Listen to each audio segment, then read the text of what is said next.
En este planter de xufes s'estan fent dos estudis. El primer consisteix a veure quin és el rendiment que s'obté si en lloc de posar una línia de plantes per cavalló, com és el sistema tradicional, es fa una meseta i es posen 2 o 3 línies de plantes. Al Consell Regulador és molt important aquest estudi, en tant en quant que se podrà posar a l'abast del productor de xufa de València uns resultats que han vingut a determinar que utilitzant un marc de plantació distint al que se ve tradicionalment utilitzant així a l'Horta de València, que és mesetes de 2 tires, se pot incrementar la producció de xufa de València al voltant d'un 14 o un 18%. El segon estudi té com a objectiu l'estalvi d'aigua.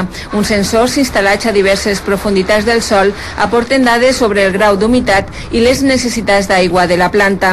Els mesuraments permeten comparar els rendiments tant en el rec a sols com en el rec localitzat. En quant a rendiments, estem obtenint, portem 2 anys, només 2 anys, un rendiment similar, però l'estalvi d'aigua és important, de manera que els quilos de xufes que obtenim per metre cúbic d'aigua utilitzada és pràcticament el doble en el rec localitzat que en el rec en sols. Una altra conclusió és que en el rec a sols que es fa actualment l'aigua no és malbarata.